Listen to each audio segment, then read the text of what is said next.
Hello বন্ধুরা, আসসালামু আলাইকুম। কেমন আছেন আপনারা সবাই? আশা করি ভালো আছেন, সুস্থ আছেন। মহান আল্লাহর কাছে তো আমি সব সময় আপনাদের সবার জন্য দোয়া করি। আপনারা পরিবারকে নিয়ে ভালো থাকুন, সুস্থ থাকুন। আপনারাও আমার জন্য দোয়া করবেন, আমি যেন আমার পরিবারকে নিয়ে ভালো থাকতে পারি, সুস্থ থাকতে পারি। যেটা বলতেছিলাম, সকাল বাজে এখন 8:30। মানে 6টার দিকে উঠছি, ঘুম থেকে উঠে ইলমাকে নিয়ে 6:30টায় কোচিংয়ে গেছি। ইলমাকে কোচিংয়ে পৌঁছায় দিয়ে বাসায় আসছি 7:30টায়। 7:30টায় বাসায় এসে রান্নাঘরে চলে আসলাম। ইলমাকে ফ্রিজে ওই যে সবে বরাতের হালুয়া ছিল, সেটা ইলমাকে দিয়েছিলাম। ইলমা তারপরও খায় নাই কিছু। ওকে কোচিংয়ে পৌঁছে দিয়ে এসে এখন আমি আর ইমানি নাস্তা খাবো। নাস্তা বানাতে আসলাম। তো ইলমা বলছিল যে রুটি বানাতে, রুটি তেল দিয়ে ভেজে দিতে। তো ইলমাকে দিয়ে সকালে সেটাই আমি সেভাবে আর কি রুটির কাজগুলো করছিলাম, মানে রুটির বেটারটা তৈরি করছিলাম, কিন্তু ইলমা খায় নাই।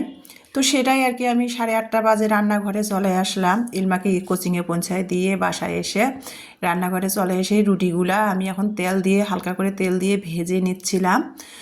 আর ইমানি নাস্তা অলরেডি খেয়ে নিল, ভেজে দিলাম। ইমানি নাস্তা খেয়ে ও কলেজে চলে গেল। ওর কলেজের, ওর যেহেতু ইন্টারের সেকেন্ড ইয়ারের পরীক্ষা শেষ, ফোর্থ সাবজেক্টের পরীক্ষাটা ওর ও যেহেতু সায়েন্সে পড়ে, ফোর্থ সাবজেক্টের পরীক্ষাটা হয়েছিল না, সেটাই আজকে আর কি হবে।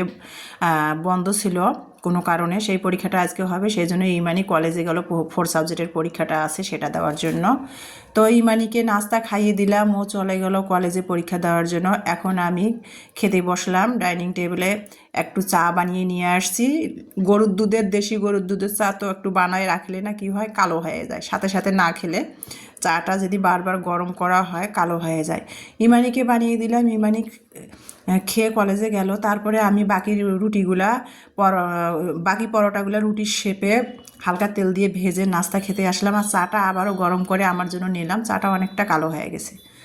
গরুর দুধের চা কিন্তু খেতে মজা লাগে, কিন্তু চাটা বারবার গরম করাতে কালো হয়ে গেছে, দেখতে কেমন জানি লাগতেছিল। তো যাই হোক, গতকালকের যে ওই যে তেলাপিয়া মাছ দিয়ে ফুলকপি আলু দিয়ে রান্না করছিলাম, সেটার তো সবজি একটুখানি ছিল, তো সেটা নিলাম। দুধ চা নিলাম, আর এই যে পরোটা আর কি রুটির শেপে পরোটা বানিয়ে নিছে, সেটা দিয়ে সকালের নাস্তাটা খাচ্ছি। ইমানি চলে গেছে কলেজে পরীক্ষা দিতে, ইলমা স্কুলে। একা একা বসে বসে খাচ্ছিলাম, ভালো লাগে না একা একা। নাস্তা খেয়ে তারপরে বাসার অন্যান্য কাজগুলো করব, যেটা পারলে আপনাদের সাথে শেয়ার করতে পারলে করব। একা একা ক্যামেরা ধরে তো করা সম্ভব হয় না, আর যেটা পারবো না সেটা তো পারলামই না। তো যাই হোক, দেখতে পাচ্ছেন আমি কিন্তু নাস্তা খেয়ে সকালের বাসি ঘর দুয়ার পরিষ্কার করছি, ঝাড়মোছ করছি। সেটা তো একা ক্যামেরা ধরে কাজ করে আপনাদের সাথে আমার ডেইলি লাইফের ভিডিওগুলো শেয়ার সব কিছু করা সম্ভব হয়ে ওঠে না আসলে।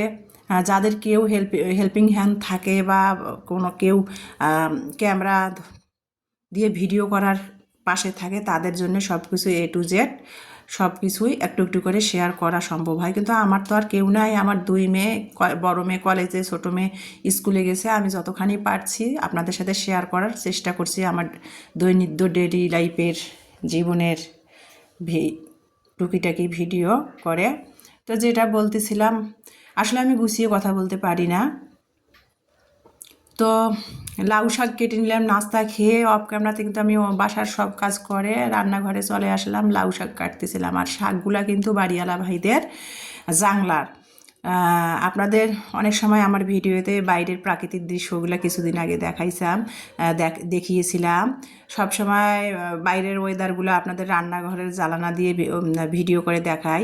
তো খেয়াল করে আমার ভিডিওগুলোতে দেখবেন আমার রান্নাঘরের জ্বালানার নিচে কিন্তু বাড়িওয়ালা ভাইদের লাউ শাকের অনেক বড় একটা জাংলা আছে, সেটাতে কিন্তু লাউ শাক হয়েছে। জাংলার মধ্যে খুবই সুন্দর, লাউ খুব কম ধরে, খুব সুন্দর লাউ শাক হয়েছে। তো সেটাই বাড়িওয়ালা ভাইয়ের কাজের খালা জাংলা থেকে লাউ শাকগুলো কেটে নিয়ে আসে। ওনারা ভাজি করবে নাকি, বাড়িওয়ালা ভাই ভাজি খাবে, ওনারা ভাজির জন্য কেটে নিল খালা। আর আমাকে কয়টা ডগা দিল।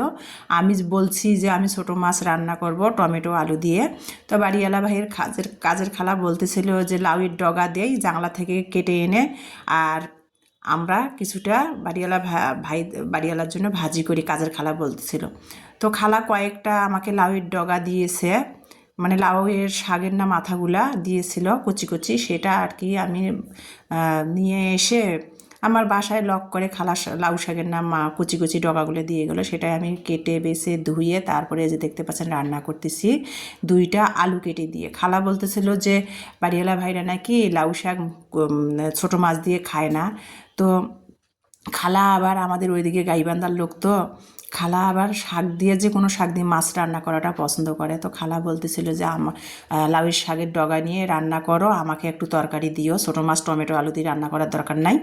তো খালা লাউ শাকের ডগাগুলো দিল, আমি সেটা কেটে বেছে ছোটো মাছ ফ্রিজে ছিল, মানে নদীর ছোটো কাসকি মাছ ছিল, সেটা বের করে ফ্রিজ থেকে নিয়ে লাউ শাকের ডগা দিয়ে রান্না করলাম। কীভাবে সেটা তো আপনারা দেখতেই পেয়েছেন। তো লাউ শাক ছোটো মাছ দিয়ে আলু দিয়ে রান্না করার জন্য একের সাথে সব মশলা দিয়ে মেখে চেখে বসাই দিলাম। দিয়ে এখন আমি ভাতের চুলায় বসাই দিয়ে ভাতের চাল ধুতে আসলাম। এখানে আমি 500 গ্রাম ভাতের চাল নিলাম, আর এই চালটা আমার ননদ দিয়েছিল বাড়ির ক্ষেতের শুকনা সিদ্ধ করা চালটা। সেই চালের ভাতটা অসম্ভব কিন্তু মজা লাগে, অটো মেলের না, তো ওই নর্মাল মেল থেকে চালটা ভাঙাইছে, খুবই মজা লাগে। আর বাড়িরে গৃহস্থ মানুষ বাড়িরে শুকনা সিদ্ধ করা চালটা, তো সেই চালটা একটু ছিল, সেটারে ভাত আর কি রান্না করার জন্য আর কি চলে আসলাম।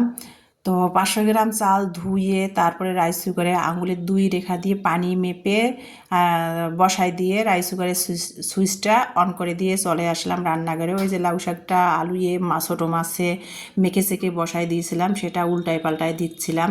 আর চুলার জালটা একেবারে লো হিটে দিয়েছি, যেহেতু পানিটা একেবারে সামান্য একটু হাতটা ধুয়ে পানি দিয়েছি। মেখে চেখে শাকটা হাতের সাহায্যে মেখে চেখে লাউ শাক নদীর ছোটো মাছ আলু দিয়ে রান্না করতেছিস, এই জন্য শাক থেকে পানি বের হবে ভেবে একটুখানি পানি দিয়েছিলাম, তো শাকটা থেকে পানি বের হয় নাই। তো এই জন্য লো হিটে চুলার জালটা দিলাম, যে হালকা জালে শাকটা সিদ্ধ হবে প্লাস চচ্চড়ি হবে। তো লাউ শাকের ডগা দিয়ে আমি শাকটা চুলার জালটা লো হিটে দিয়ে রান্না করলাম। আর অপর পাশে একটু আলু সেদ্ধ দিছি। শুধু মানে কাচকি মাছ দিয়ে লাউ শাকের ডগা চচ্চড়ি করছি, ওইটুক দিয়ে তো আর ভাত খাওয়া হবে না, সেই জন্য ভাবলাম যে একটু আলুর ভর্তা বানাই। আর মসুরের ডাল আছে, মসুরের ডাল, আলুর ভর্তা, সালাদ, এগুলো কিন্তু খুবই আমার পছন্দের একটা খাবার, আমার মেয়েরাও পছন্দ করে। মানে ডালের সাথে আলু ভর্তা হোক বা যে কোনো ভর্তা হোক, সাথে এক টুকরা যদি লেবু বা সালাদ থাকে, এটা মনে হচ্ছে যে আমার কাছে মাংস পোলাও ফেল, এই খাবারটা খুবই মজা লাগে। তো যাই হোক, আলুটা আমি সিদ্ধ করে নিলাম, নিয়ে শুকনো মরিচে পেঁয়াজে বেরেস্তা আকারে ভেজে নিয়ে লবণ সরষের তেল দিয়ে আমি ভালো করে কষলাই নিয়ে তারপরে সিদ্ধ করা আলুটা ছিলে হাতের সাহায্যে ভালো করে আজকে হাতে মেখে আলুর ভর্তাটা করলাম। আজকে মাটির পাটনাতে ভর্তাটা করলাম না। তো ভর্তাটা কিভাবে করলাম সেটা তো আপনারা দেখতে পেলেন। তারপরে সালাদ মাখালাম, গাজর, টমেটো, শসা, ধনিয়া পাতা কুচি, কাঁচামরিচ, পেঁয়াজ, সরষের তেল, স্বাদমতো লবণ দিয়ে সালাদটা মেখে টেবিলে এই যে দেখতে পাচ্ছেন আলুর ভর্তা, ডাল, ছোটো মাছ লাউয়ের ডগা আলু দিয়ে, লাউ শাকের ডগা আলু দিয়ে নদীর ছোটো কাচকি মাছ চচ্চড়ি করছি, একটু শুকনো মরিচ দিয়ে আলুর ভর্তাও করে নিয়েছি লাল লাল করে। তো দেখতে পাচ্ছেন দুপুরের খাবার খাচ্ছি বিসমিল্লাহ করে, আর আপনাদের সাথে শেয়ার করে দিলাম। তো প্রথমে আমি কিন্তু আলু ভর্তা নিয়েছি আর সালাদ নিয়েছি, নিয়ে ভাতটা খাচ্ছি। আর বিশেষ করে আমার কাছে ওই যে বললাম আলুর ভর্তা, মসুরের পাতলা ডাল, সালাদ বা লেবু একচির হলে খুবই জমে যায়, মানে একজন খাসির খানা খাচ্ছি। তো যাই হোক, এক একজনের রুচি, এক একজনের মুখের স্বাদ এক এক স্টাইলের। তো দুপুরের খাবারটা খেয়ে নিলাম। আর এই যে দেখতে পাচ্ছেন বড়াইটা, এখন বাজে বিকেল 5টা, ইলমার টিচার আসছে পড়াচ্ছে সামনের রুমে। এই যে বড়াইটা বাড়িওয়ালা ভাই নিজে এসে আমার বাসায় লক করে ওনাদের গাছ থেকে বড়াই পাড়ছে। আর বড়াই গাছটা আমার ঘরের ইমানির বেডরুমে জানলার পাশেই। ভাইয়ারা আজকে মনে হয় গাছ থেকে বড়াই পাড়ছে, ওনাদের গাছের বড়াই। তো সেটাই ভাইয়া নিজে এসে, বাড়িওয়ালা ভাই নিজে এসে দরজায় লক করে বড়াইটা ইমানির হাতে দিয়ে দিল। তো সেটাই আপনাদের সাথে আবার সেটাও একটু শেয়ার করে দিলাম। তো কয়টা বড়াই বেছে নিয়ে ধুয়ে মাস্টারকে নাস্তা দেই। তো ভাবলাম যে মাস্টারের সামনে বাড়িওয়ালা ভাই বড়াইটা দিল, দেখতে কেমন দেখা যায়, মাস্টারকেও একটু খেতে দেই। তো এখন আর এই যে বাদামটা, এটা কিন্তু ইমানি যে কোচিংয়ে গিয়েছিল, ও বায়োলজি কোচিংয়ে গিয়েছিল, তো ওর বান্ধবী নাকি খেতে দিয়েছে, সবাইকে খেতে দিয়েছে, সব বান্ধবীদের। ওর এক বান্ধবী বাদাম কিনে খেতে দিয়েছে, তো ওখানে কোচিং সেন্টারে খায়নি, সেটা হাতে করে নিয়ে এসে এই যে টেবিলে ছিলে ছিলে খাচ্ছে, সেটাও একটু আপনাদের সাথে শেয়ার করে দিলাম। ওর বান্ধবী আজকে সবাইকে 10 টাকা করে সবাইকে বাদাম খাওয়াইছে, তো ওকেও দিয়েছিল, ও কোচিংয়ে খায়নি, বাসায় এনে খাচ্ছে দাঁড়ায় দাঁড়ায়। সাথে একটু অপর সাইডে আমি রচা বানিয়ে নিলাম আদা দিয়ে, আর সাথে একটু মিষ্টি টোস্ট। তো চাটা খেতে খেতে আপনাদের মাঝ থেকে বিদায় নিয়ে নিব। আমার আজকের এই ভিডিওটা দেখার জন্য আপনাদের সবাইকে অসংখ্য অসংখ্য ধন্যবাদ। আমার নেক্সট ভিডিও দেখার সবাইকে আমন্ত্রণ জানিয়ে আজকে আপনাদের মাঝ থেকে এখানেই বিদায় নিব। সবাই ভালো থাকবেন, সুস্থ থাকবেন, আমার পরিবারের সাথে থাকবেন। আল্লাহ হাফেজ।